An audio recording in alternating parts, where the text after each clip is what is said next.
Welcome in to the Locked On Packers midweek squad show edition. My name is Brandon Sneide. Is this still a Super Bowl or bust season in Green Bay? I'm Peter Bukowski, host of Locked On Packers, and it is time to let Jordan Love cook. Matt LaFleur, take the governor off and let's rip, baby. Hey guys, off week, time for assessment. Let's get this thing corrected. Go Pack Go! It's the Packers Squad. Everything Green Bay Packers every week, covering all the big hits and game-changing plays from Titletown.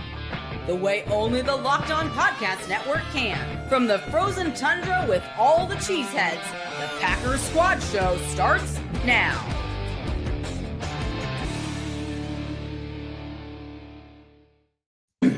You are Locked On Packers, part of the Locked On Podcast Network, your team every day. Follow the podcast on Twitter at Locked On Packers. Like us on Facebook. Subscribe to the podcast, Apple, Google, Spotify, wherever you find audio podcasts. You will certainly find the Locked On Packers, the number one Packers podcast on the internet. And for the fans who know what happened, they want to know why and how. As always, thanks to each and every one of you who makes Locked On Packers part of your first listen each and every day. Today's episode brought to you by our wonderful friends over at FanDuel. Right now, new customers can bet just $5, and if your bet wins, you get $300 in bonus bets to use across the app. Gentlemen, so much to get to on our midweek edition, our bye-week midweek edition of the Locked On Packers Squad Show. Later on, we'll dive into the group chat. We'll discuss, curious to hear coaches' thoughts, if this defense has regressed. And is this still a Super Bowl or bust season for our Green Bay Packers, who at one point started the year 2-0? But Peter, let's begin with the fallout from the tie in Texas. I am going to put you right on the spot firmly. Ed Policy has not renewed head coach Matt LaFleur. He has not renewed general manager Brian Gutekunst. If you're not watching, Peter, please pick your head up off your desk for me. Thank you. They are, though, however, signed through next season. So this year and next year. Is there a chance, Peter, after this 2-1-1 start, which is so weird to say already, that there are some seats in Green Bay that could be beginning to warm up there in Titletown? No. It doesn't make for good radio, but no.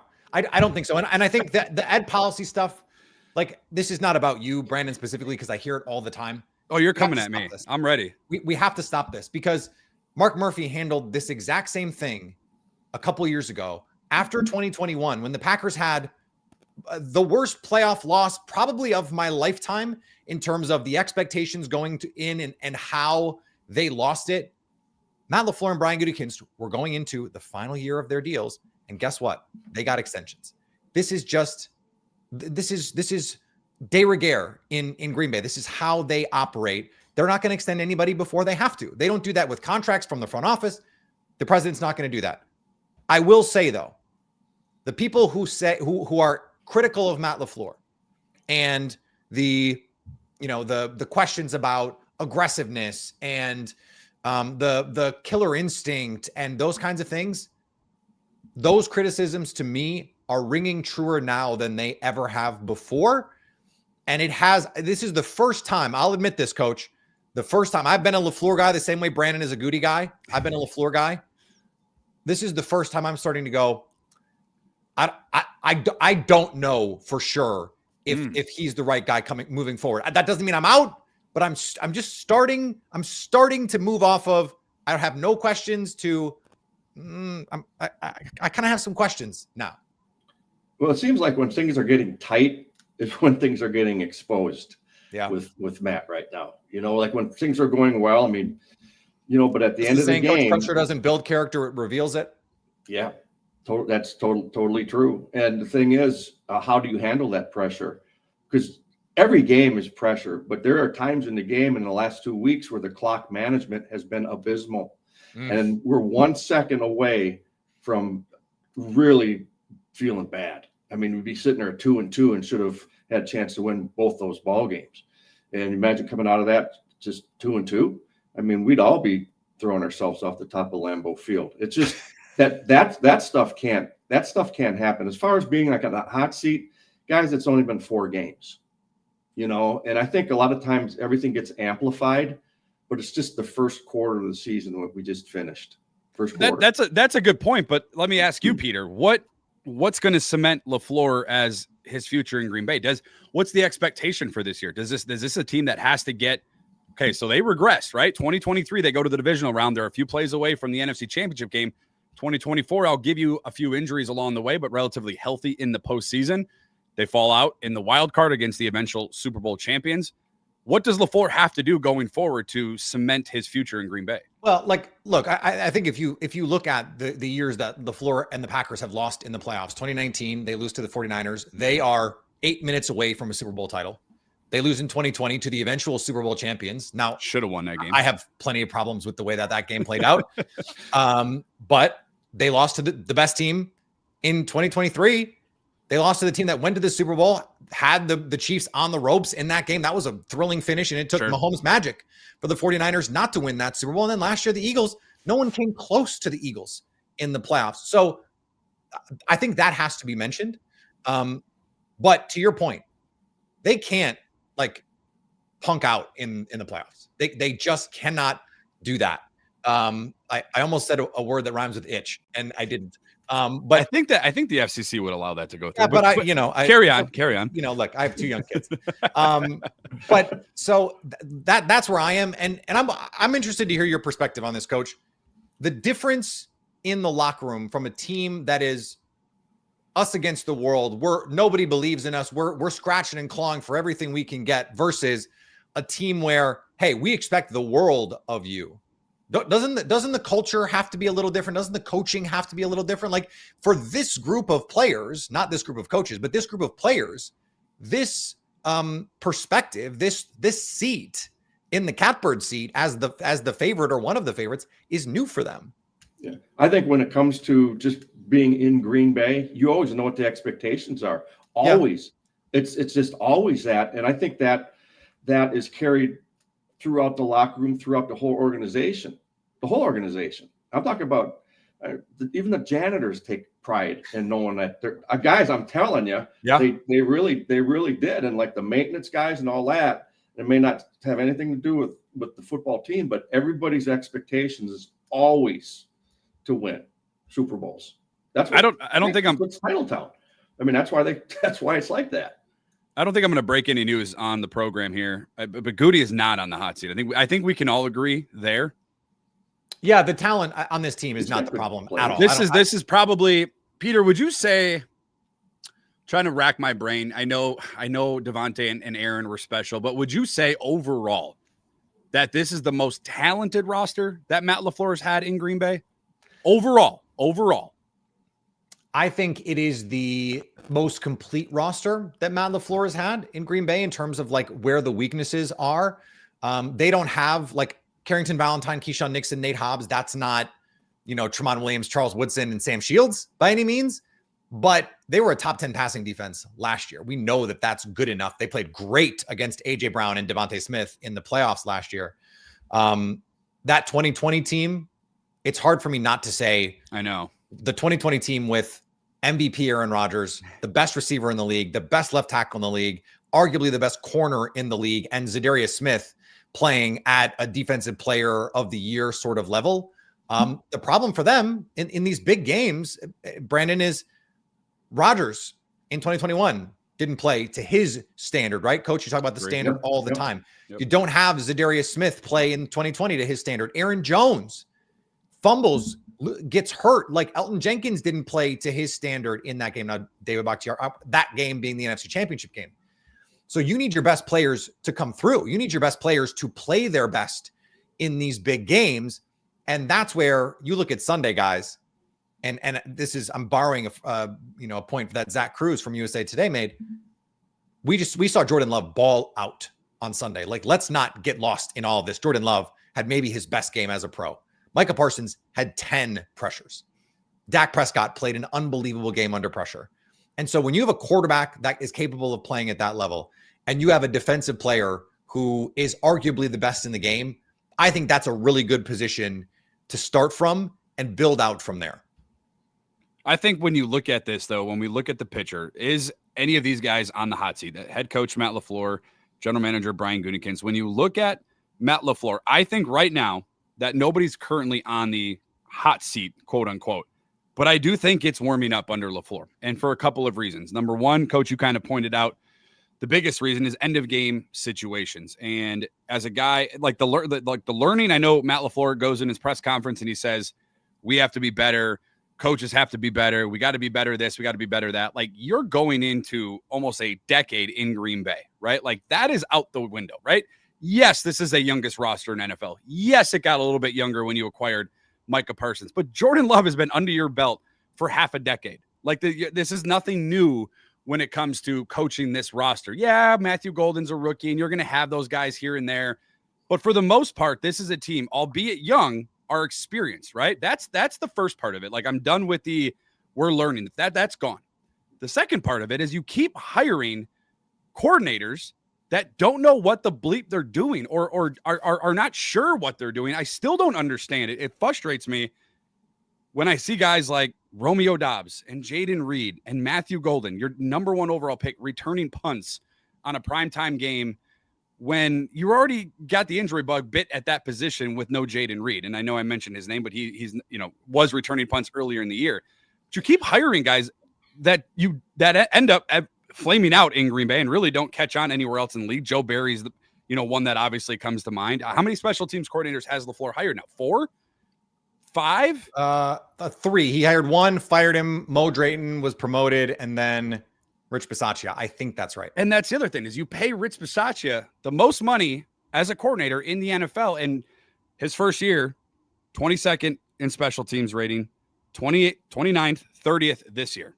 But all right, but Coach, you were there, right? Early Ted Thompson. Yes. And that Ted was, we're not going to have veterans on this team unless we drafted them. That became his ethos. And it becomes really hard to have a special teams when that's what you're doing, when you're constantly having to bring in rookies who have never done it. Like I was joking the other day, and I was joking with Lily Zhao on our show. Like, I remember the 96 team. I remember Lamont Hollingquest and the special teams players on that team because they were special teams players for 5, 6, 8 years, it felt like, in Green Bay.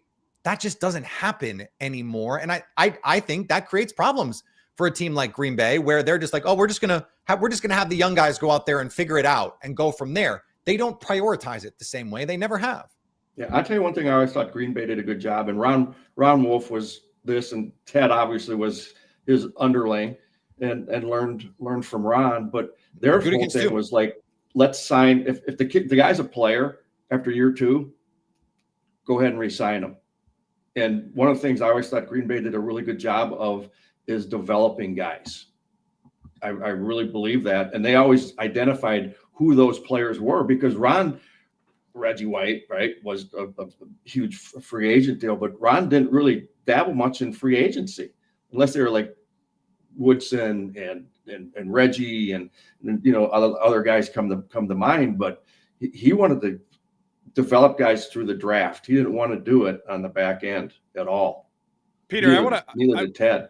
Peter, I want to push back on that a little bit, because Mason Crosby, who I think if Packer fans know him, you probably are familiar with his game, the Packers' all-time leading scorer. He said on the air, it is not necessarily about veterans. It is not necessarily about talent. It is about caring to do your job. Would you not agree that starts with the coach? If Rich Bisaccia is not establishing that, if he's not establishing that standard to have these players care, if there's not accountability, which begins with Bisaccia, begins with LaFleur, but LaFleur gave him the associate head coach title and paid him all that money. Isn't that the coach's job, is to get these guys ready to go and put that into them? And if they don't, then you find a solution around that? Are you saying like the players don't care? Or Mason Crosby said, the biggest thing with special teams is effort. It's the first thing he said. Like defense in basketball. Like if you play hard, you should be good at it. And care about what you do, no matter what, even if you think like you're not going to make a difference on that play, establishing that mental aspect of caring about what you're doing, even if it's on special teams, if you're the wing blocker or you're the holder, the snapper or whatever, that you're going out there and you're caring about what your job is on the field. Well, Coach, would you agree that starts with coaching? Absolutely. But everything starts from the top, guys. Everything and permeates throughout your whole program. whether, the head coach to the coordinators, to the assistants, to the assistants, to the quality control, everybody's held accountable on that. But, one of the things that, as the special teams, just think about this. When I was teaching it, the field goal thing comes to mind. But I would say to like the left tackle, I go, this is just as important. This snap is as important as a 3rd and 4. So you're coaching that. You're coaching that 100%. And I said it all the time. And I know I say the same things all the time, and they'd get tired of hearing it, but at least they're hearing it all the time. And I'm not saying Bisaccia is not saying that, but I'm saying it's got to there's got to be a spot where we're like, okay, if you're saying it and it's not working, what's the next step? That's why you got to try something else if that part is not working. I think Brandon, to your point, and to Mason's point, really, what we've seen is a whole lot of nothing in terms of trying to make changes.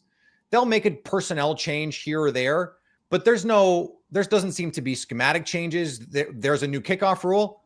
They don't seem to have a plan for how they're going to handle that. We saw Savion Williams. I mean, Matt LaFleur said after the game, like some of those he's got to catch. Okay, well then why is he standing in the end zone?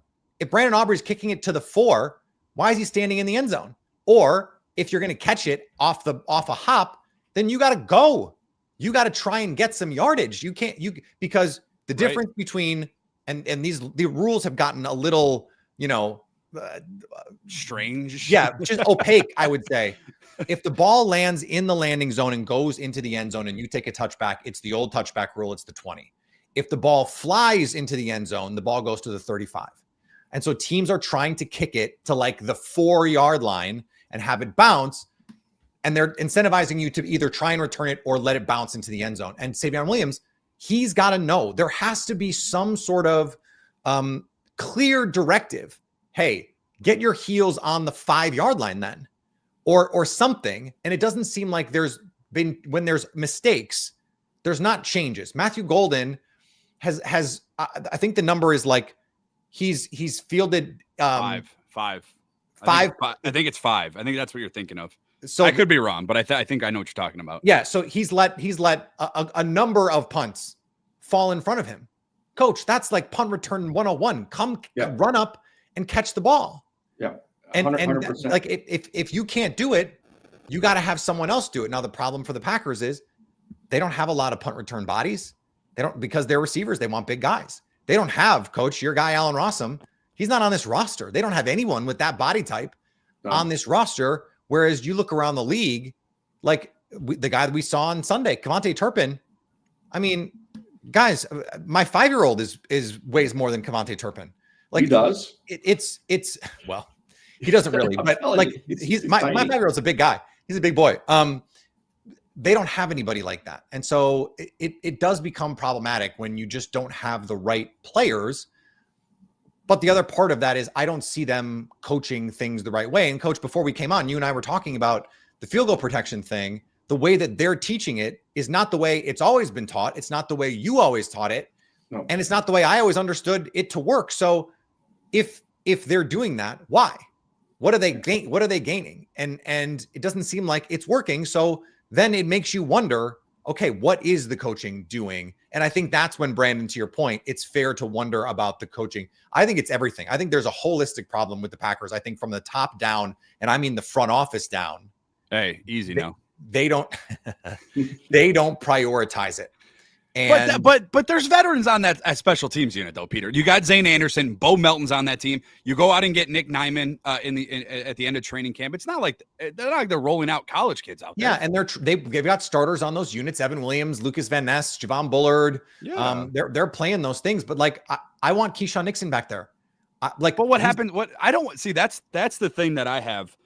Why I understand it wasn't a great training camp for McCole Hardman, but I would prefer somebody like that who has that experience back there to field those kicks and punts. And I'm not trying to say to throw him to the wolves, but I don't want Keyshawn Nixon to get hurt. I don't want Matthew Golden to get lit up while he spams the circle button and spins into a full sped linebacker. I don't want a frontline starter at that to be fielding those punts and kicks. And maybe that's wrong of me, coach.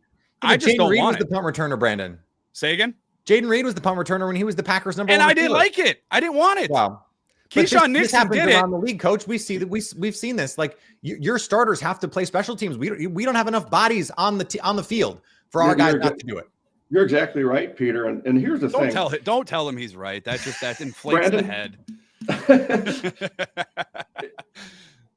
This is the whole adage, right? When it's a crunch time, who do you want? It's your players. You think of players, not plays, right? Mm-hmm. Who do you want the ball in whose hands? Don't you want it in the best guy's hands? Not if it's at the risk, coach, of losing quarterback one, potentially receiver one. I don't quite. Here's what I'll do. Coach, you'll love this one. Don't put anybody back there. I could care less if anybody. In fact, I would prefer it that way. That the way this special teams returners, I don't know. There's really Peter mentioned the bounces for Matthew Golden. Like, it doesn't seem like there's a plan of attack when they're back there fielding those punts anyway. Line up 11, let them kick the ball, let it lie where it lies. And well, you can't do that on kickoffs, right? Because can't do it on kickoffs because it's a live ball. It's a live ball. But like the thing is, like you talked about, you made the point about like put your heels in a certain spot, right? And that's it. But that's in the punting game too. That's like the old, right? Put your heels on the 10. And they've caught multiple inside the 5. Like a bunch. Yes. It just seems like the fundamentals, the details are not there. And it's like, okay, well, if Matthew Golden can't do it, and Matt LaFleur's asked about it, he's not making any changes. Don't ask him again. Like, they're not doing anything different. I guess they're just going to let these guys take their lumps. And I do think there's some value in that, coach. Like, one of the things that I always have thought, and not to cross sport metaphors here, but I have always loved the Greg Popovich approach of, hey, we got this game on a Tuesday. We got to get a little weird here and let's just try some stuff. Let's just play this young player and go. And they want to see what Matthew Golden can do. They want to give him opportunities to be a playmaker, to feel the pressure. I kind of like, hey, let go return punts. Let's see what you got. But at a certain point, it's time to pull the plug on those experiments when you're going to get somebody hurt. Like, he's lucky he got up yesterday or on Sunday. Yes, he is. And I'm surprised he got up really fast. LaFleur was surprised as well.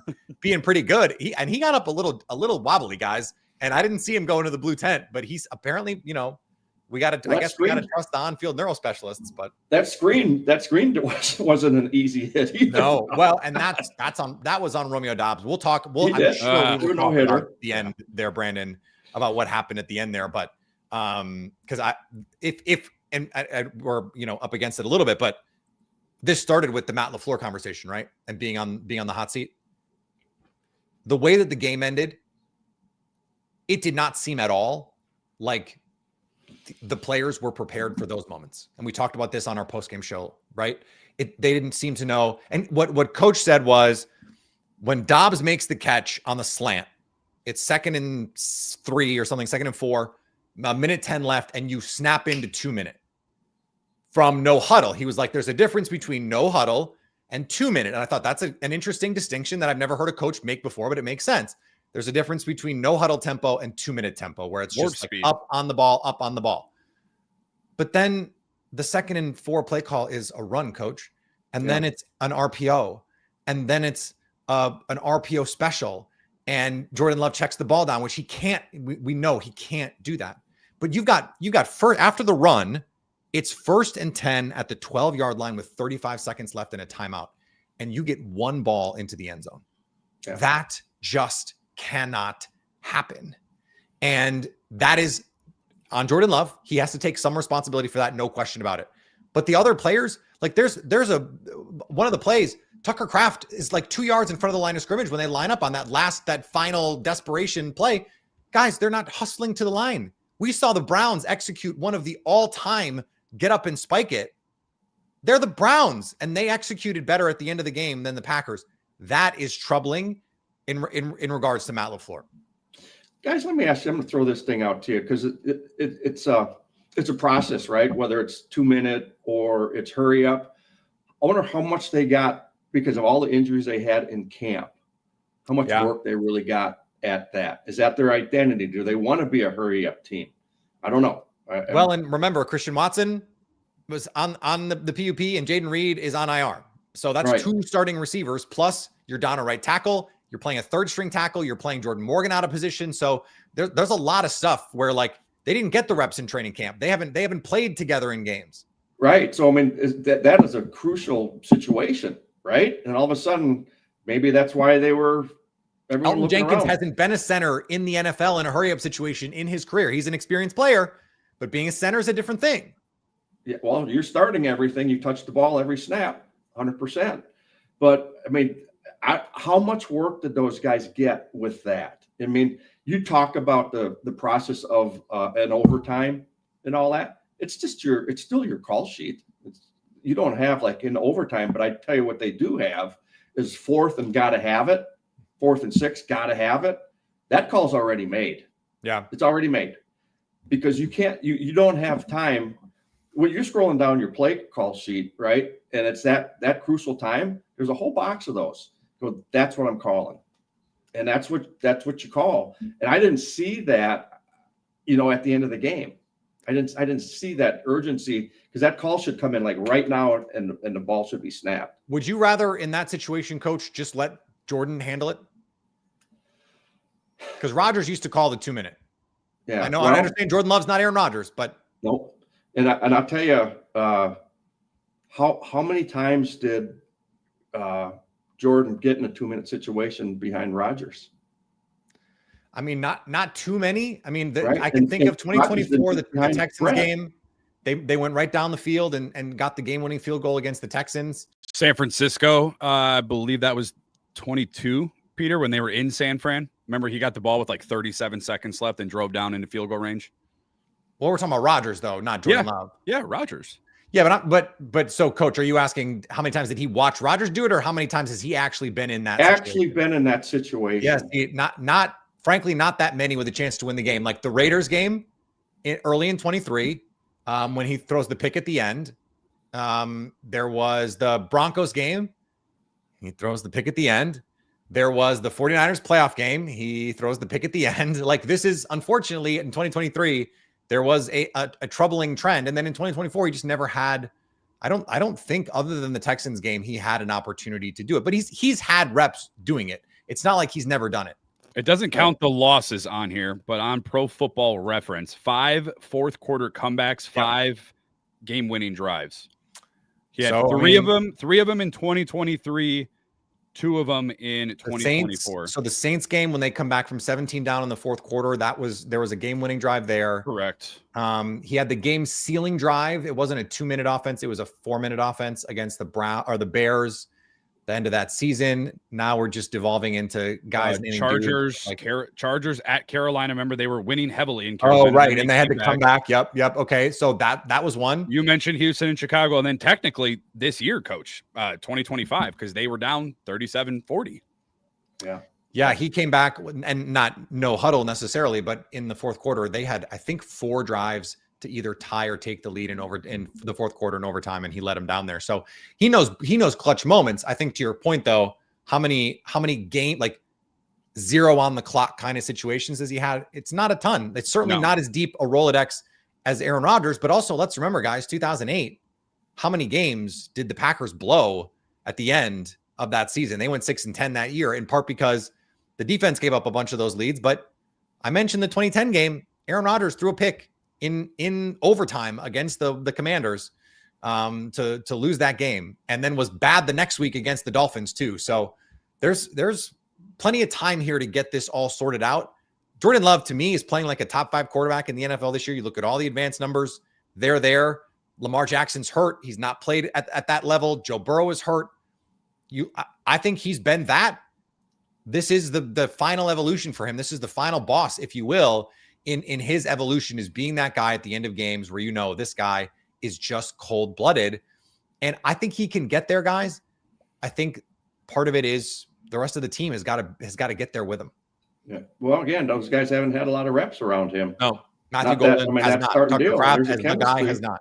There's a chemistry that's just built when you have those guys out there. You just know, right? All of a sudden, you're plugging and playing the whole offensive line. You're plugging and playing your receivers and who's the number one guy, and guys up and down. And so I don't know. An ugly week 4 performance from our Green Bay Packers, resulting in a 40-40 tie. Way behind the clock here, but after the break, is this still a Super Bowl or bust season for our Green Bay Packers after beginning the year 2-0. We discuss coming up after this. Today's Locked On Packers Squad Show is brought to you by FanDuel. The NFL season is here, and FanDuel has an offer you don't want to miss. Right now, new customers can bet just $5, and you get $300 in bonus bets if you win. That is right. Pick a bet, put down $5, and if it hits, you'll unlock $300 in bonus bets to use across the app. Whether you're a casual fan or love diving into the stats, FanDuel makes the game day experience so much better. So what are you waiting for? Visit FanDuel.com to download the FanDuel app today and get started. Once again, that's FanDuel.com. Today's Locked On Packers Squad Show also brought to you by Mazda. Mazda crafts cars for those who do more than simply just move. They deliver confidence with every ride with more top safety pick awards than anybody else. From footwork to breathwork, athletes sweat all the details. Mazda brings this same intention to how they craft every model. You can make everyday drive feel like anything, but from handling smooth to intuitive controls, Mazda is the place to go. Like our players, we sweat every detail because when you make every move count, impossible becomes irrelevant. Mazda, move and be moved. Peter had talked about Jordan Love and his performance on Sunday that resulted in a 40-40 tie. I think, Peter, you said maybe the best performance as a pro.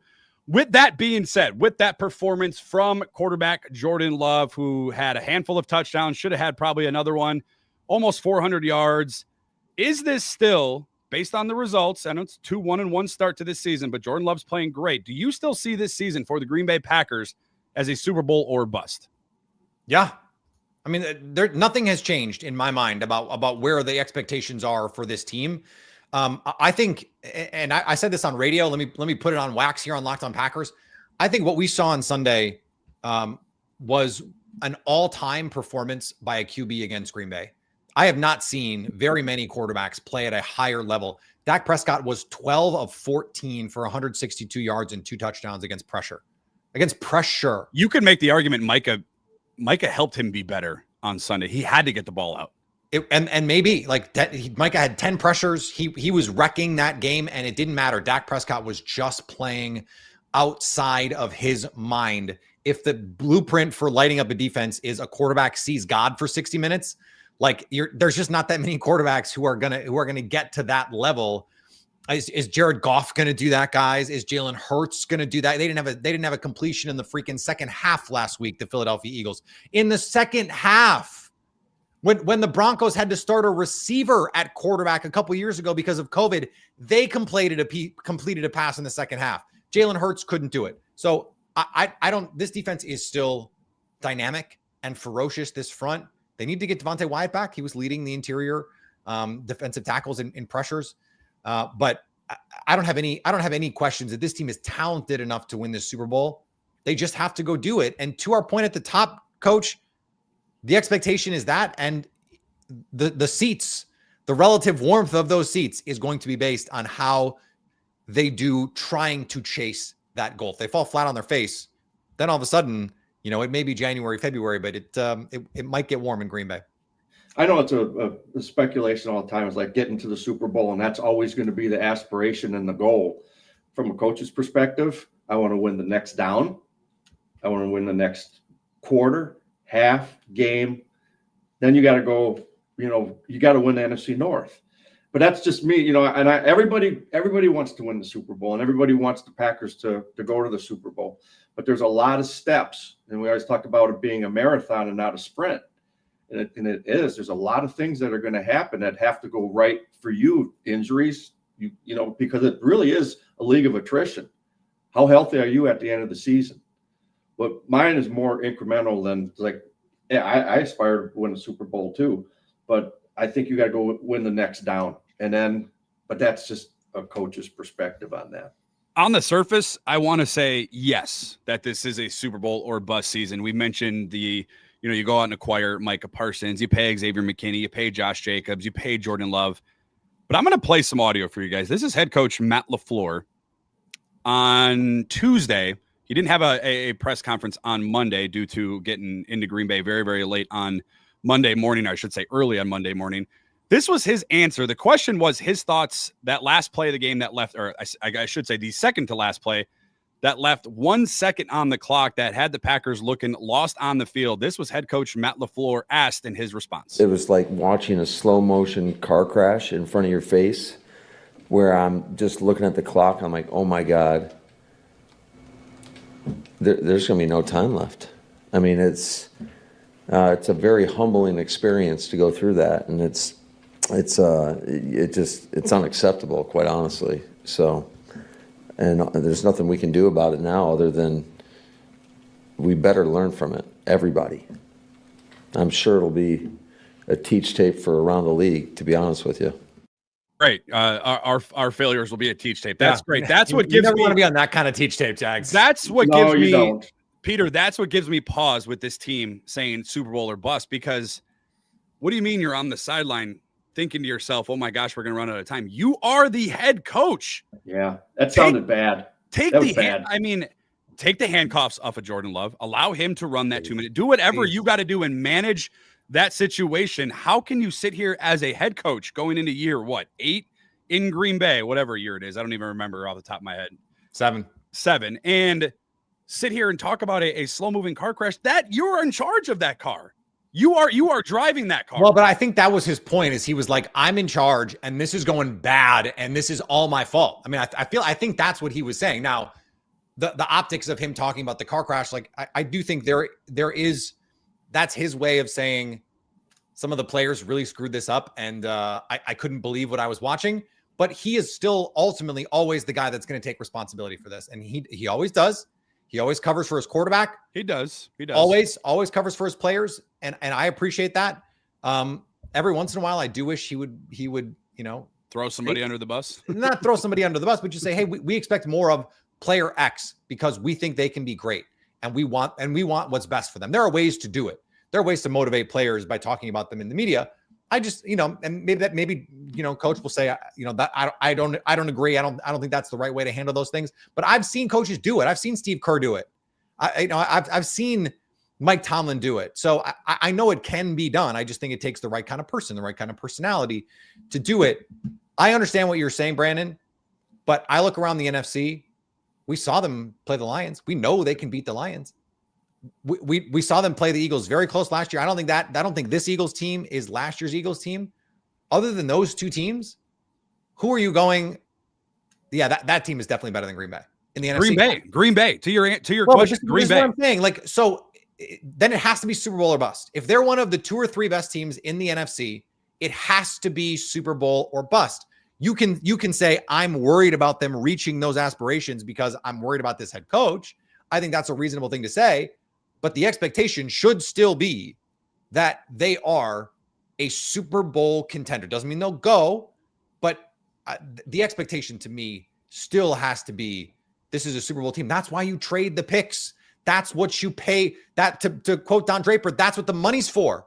That's why you paid Jordan Love. It's why you paid Micah Parsons. It's why you gave up first-round picks for those guys to go compete for a Super Bowl. Nothing has changed in that regard for me. That clip was not a good look. It just wasn't. Give me your real thoughts on that, Coach. Come on. What should he have said? Well, the thing is, the clock management's the thing that is completely effed up. Yeah, I can say that, Peter. Yeah, you sure can. Sure. But but it's 2 weeks in a row, and it was just like everyone's just watching. I mean, he's got to take control of that because Love was looking over like, "Tell me what you want." Right. And then, I mean, that's why I think he should just be calling. Like the whole operation just felt so slow. That whole drive, I'm just like, how much time went off the clock, Peter? How much time went off the clock? Oh, I mean, they got the ball back. This is going to blow your mind. They got the ball back with 4 minutes and 40 seconds. Yep. Yeah, I'm talking about at the end though. Well, so again, Romeo Doubs it was 110 when he caught that. They called a running play. Then the Matthew Golden RPO, they called timeout, and there was 35 seconds left. So it's 2nd and 16 or whatever it is. 30. I think so. That passed to Romeo Doubs to give you an exact answer. 1 minute and 15 seconds after that completion to. Can you give me the yard line. 20. Dallas is 25. Then they go no huddle. They run the ball, no huddle. Hated that. 52 seconds But on it the worked. clock. It worked. They got 7 yards, so that bumped it up to the 12-yard line after that. After that completion, they were on the 19. Then they ran it for 7 yards. That got them to the 12-yard line with 32 seconds left. Then they call for a bubble screen to Matthew Golden, which, again, got blown up. And Peter can talk about that. That's the one that I just hated. Like, Yeah. you have 32 Dobbs seconds. is going to make a play. A timeout. Well, Romeo Dobbs has got to block somebody first and Yeah. foremost. Like, that was piss poor effort. And if I'm Matt LaFleur, he's getting called on the carpet in the film room for that stuff, because that play ultimately scuttles any opportunity that you have. But it starts, to me, Coach, with Matt LaFleur. I hate that play call. Throw the ball into the end zone. You have a running clock. You throw the ball to Matthew Golden. Let's say Dobbs gets that block. Unless he gets into the end zone, chances are he's getting tackled inbounds. Throw to the side, like a horizontal throw versus a vertical throw there, to me, I'm just never going to be on board with that. And Peter, you've mentioned it before. That's not Matthew Golden's strong suit. Like, that's not what he's good at. And they're really trying to make fetch happen with that one, Brandon. And I don't understand it. That's my issue. Yeah. I'd much rather that be Savion Williams. And here's the other thing, Coach. They called that same RPO on that drive, I think, 6 times. So, of course, at some point, the corner is going to trigger downhill on it. Now, they wanted to get him the next one. They tried to go pump and go RPO and get him. But then what you have there is a single read option in the low red zone. If that's not there, you're screwed. And Jordan has to know, don't check the ball down. But that's the play you called, is throw the ball to the one guy on the route or check the ball down. So that's why that, to me, I just have a huge problem with the way that was called. And I have some blame for Jordan Love. You can't check the ball down there. That ball's got to go out of bounds. Matt LaFleur said in retrospect, I should have told him that. If it's not there, zing it out of the end zone. But Jordan's got to know that too. Like, he's just got to know that. He does. I mean, he's played a lot of football. Well, this is something, Coach. This is something that that teams do during the week, correct? That situation. You practice running clock 2 minutes. Running clock 2 minutes. Yeah. Time running out. What? No huddle. Maybe one time during the week, you may get they'll give you a situation. Hey, the ball's on the -35 one in time. Training camp a lot, right? Yeah, but every day. You get like one time during the week. They do it every day in camp. But this is your point, Coach. In training camp, Jordan Love has thumb surgery, so I don't. You know, how many times has he done that in training camp with Matthew Golden? Probably not very many. How many times has he done it with Elton Jenkins at center? Probably not very many. And so this is part of the growing pains here. I think this is going to be a very different team, guys. To your question, Brandon, about the Super Bowl expectations, I think this is going to be a very different team November, December, because I think just the coalescing of everybody and all the different pieces and putting the stuff together. Christian Watson's probably going to be back by, the Bengals.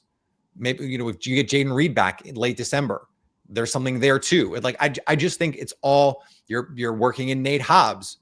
What is he going to be? Edgerrin Cooper, still a young player. Micah Parsons is still being acclimated into this defense. He's still getting into shape, guys. Like, he's still not playing 85% of snaps because he's dealing with an injury and not quite in shape. Hey, did you guys think that, talking about the defense, Parsons still had a bunch of pressures? 10. But to be the exact, players around him. What about the players around him? No, they didn't. Coop had a bad game. Rashawn Gary no-showed. LVN though had a moment. LVN was so close to a strip sack. Twice. Yeah, twice. So I got to stick up for my guy LVN. I agree with you, Coach. Rashawn Gary wasn't great. I thought LVN was fine though. Carl Brooks, I think, had 5 pressures in the game, and you needed that because Devontae Wyatt went out. There was a lot of people on socials were pointing out the difference between when Devontae Wyatt was in the game, that Dallas could not move the ball at all, and then Devontae Wyatt gets hurt, and that's when Dak Prescott started to heat up. And I don't think there's a direct correlation there, but as I said, he was leading defensive tackles in pressures through 3 games.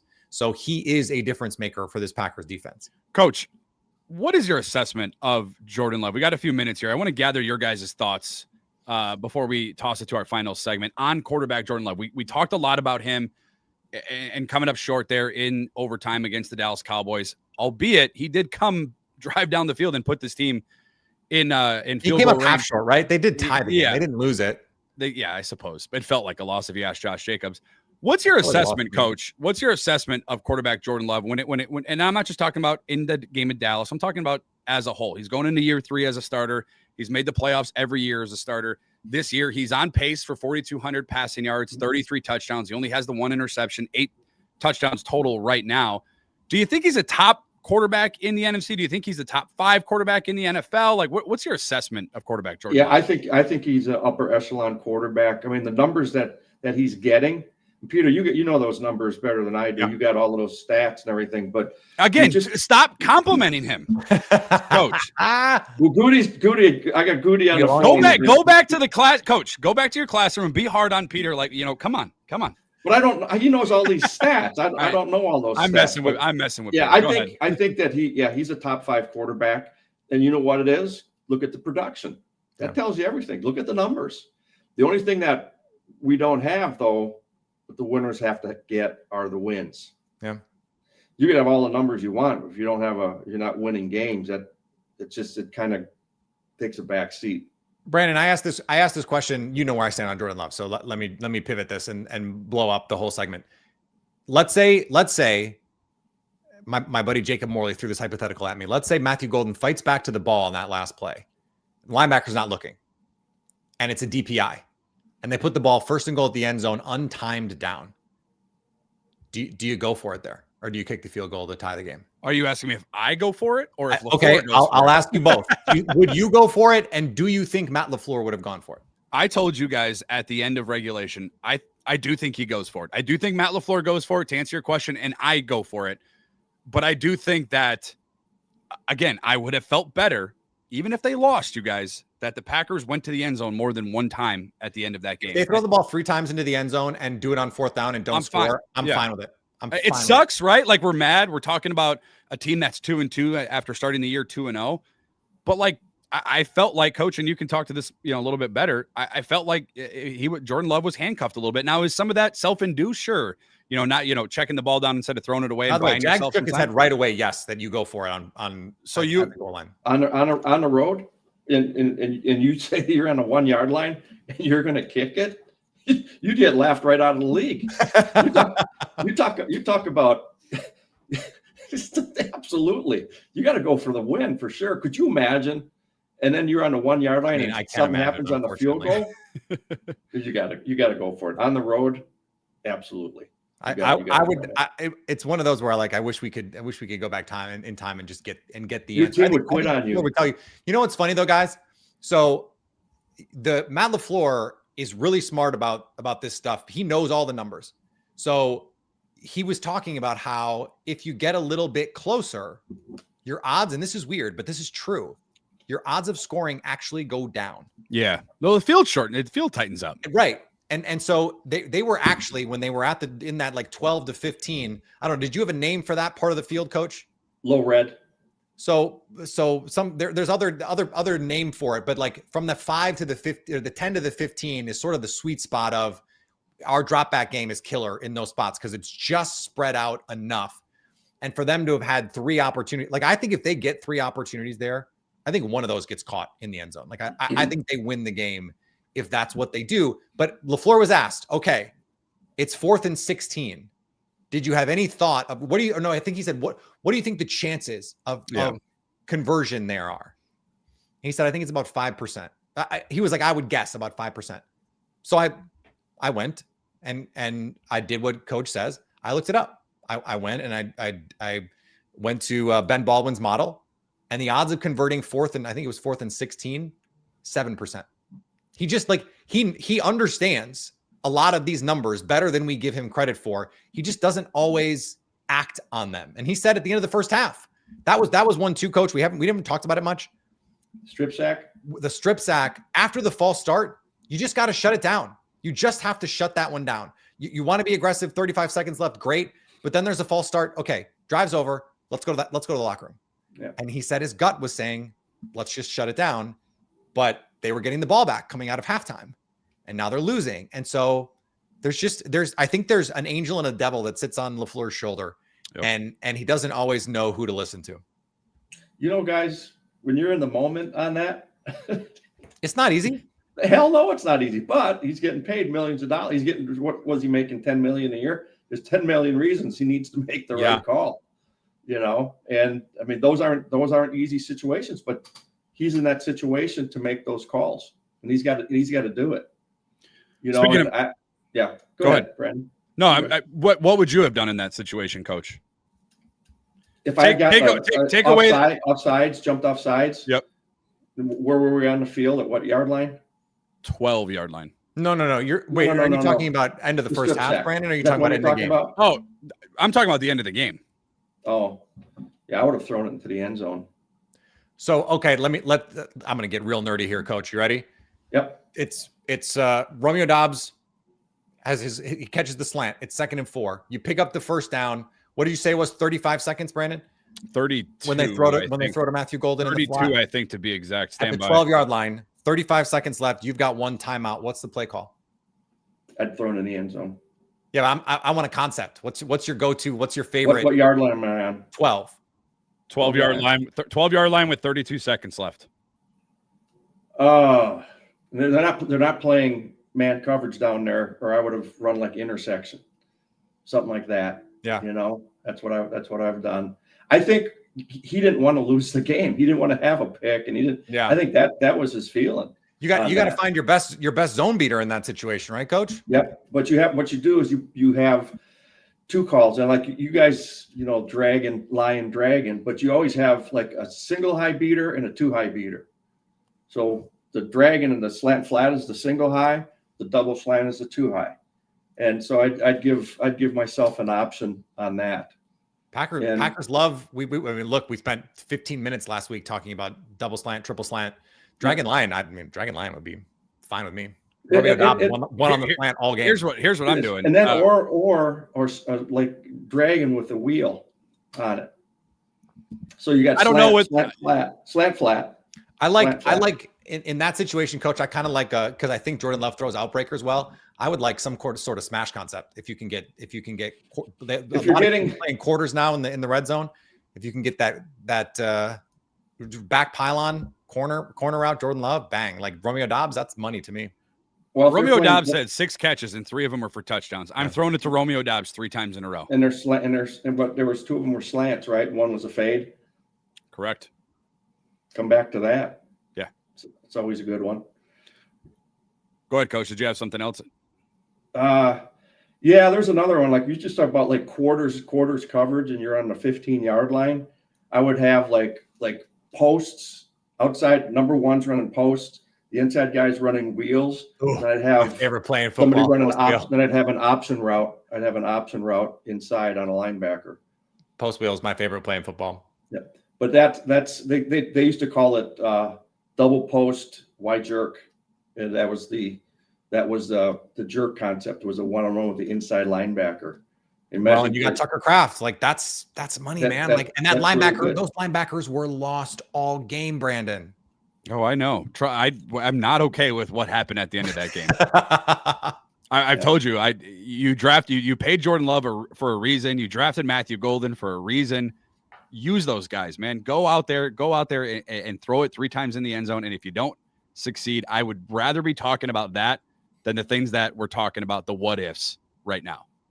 And again, that's the reason I'm not a head coach. It's the reason I'm stopped at the high school level for football. But those are the things that I would have done. We discussed potential hot seats. You heard us there discussing the end of game situations in that tie in Dallas. And of course, we also talked about the play of quarterback Jordan Love. A new segment on our midweek edition. What did we miss? Extra Points is next.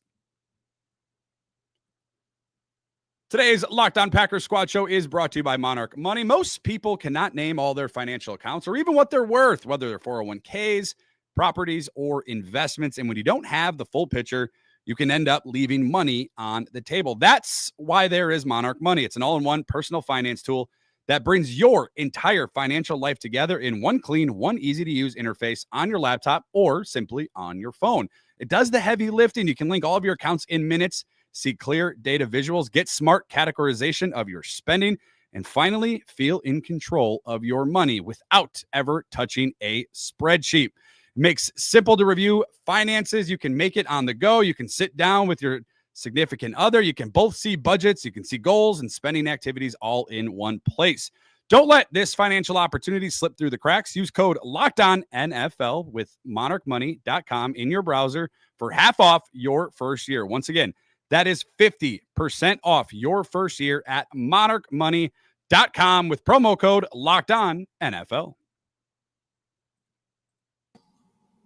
A new segment here on the midweek edition of the Locked On Packers Squad Show. I brought this to your guys' attention. I believe it may have been this morning. It may have been yesterday, relatively new.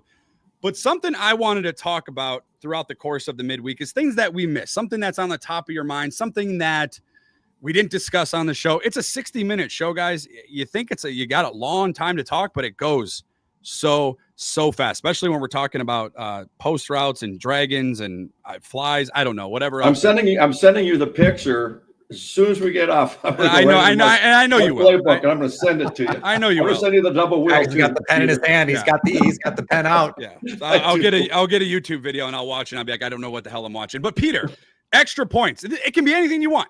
Yeah, obviously, probably keep it within the Packers. But give me your thoughts. What did we miss? What's something you want to bring up? So I want to circle back because I on our postgame show, on Locked On Packers postgame show, I was critical of the way the corners were playing in the Cowboys game. And after watching it, I want to walk back some of that criticism because I think the corners by and large played pretty well. I think the coverage was more aggressive than I originally gave it credit for. It can be hard in real time to see that thing. I think coverage is the hardest thing from the broadcast copy to understand what is going on there. And so I just I think there were a couple times where, like Nate Hobbs, Coach and I were talking about the touchdown to George Pickens, where Nate Hobbs just has no shot by alignment. There's no way he can make a play there. The safety has to, sink underneath it. And that's Xavier McKinney. So, those things, I think I just wanted to kind of correct the record on that. I think the corners played better than we gave them credit for. Coach, extra points. What you got? Dragon, smash, nope. Sink. Smash is good. Okay. Too deep call. I knew that because I play Madden, but go ahead. There you go. So guys, there were 78 snaps, offensive snaps in that ball game. Sheesh. That's a ton, and 489 yards, right? And it's like the thing is, as a play caller, you want to be perfect, and the only thing that came under the microscope was right at the end of the game. That's where it really counted. But you looked at just the numbers alone, guys. 489, 32 first downs, 10 of 14 on third down, 5 and 6 in the red zone, 164 yards rushing. When you come out of that game, it's like, we're pretty damn good.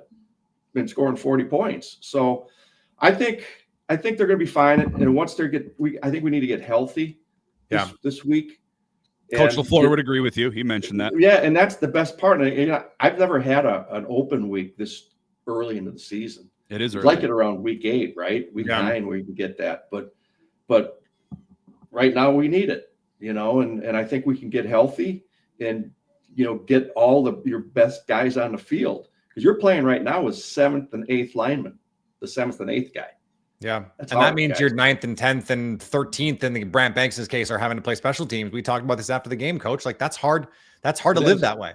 It is. But I think we can get healthy, and I think we're going to be fine. I mean, there's 2 games that we should have won, and you get those should haves. Hate that. We don't. But it's just 2-1. You are what your record says you are right now. My extra point of the week is, since Goody is a everydayer for the Locked On Packers podcast, and I know he's listening right now, my extra point, and I had this tweet before Jeremy Fowler reported it, although he probably had the scoop well before I put it on Twitter.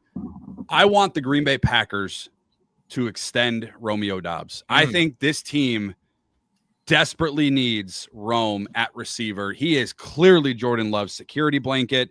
Let me just give you a few numbers this year, guys. 13 receptions, 179 yards on the season, 4 touchdowns. That would match a cup. He's had 4 touchdowns in 2024. He had 3 touchdowns in 2022. So he's already tied or exceeded the last few years. 2023, he had a big year. He had 8 touchdowns in that year as well. But he was like their goal line tight end in 2023. He was like all they did was throw him the ball. Yeah. And I mean, he kind of was like that on Sunday in Dallas. But I think he is pivotal. he's I think every receiver, and that's the remarkable thing I think Brian Gutekunst has done, Peter, is that every receiver that they have brought in, whether it be Romeo Doubs, Dontavian Wicks, Matthew Golden, Christian Watson, they're all different, right? They're all different pieces to the puzzle. And I think he is just so vital to the success of this offense and to this football team. I hope the early report from Jeremy Fowler is the Packers have no indication on wanting to trade him, that they have broached the idea, quote unquote, of attempting to extend him to a longer contract. I hope, and I think it's pivotal that this Packers team locks up Romeo Doubs for the future in Green Bay. And I had heard back in February that there were some preliminary discussions, just sort of like, hey, with Romeo Doubs' agent, hey, what are you thinking numbers wise, just to sort of gauge where they're at.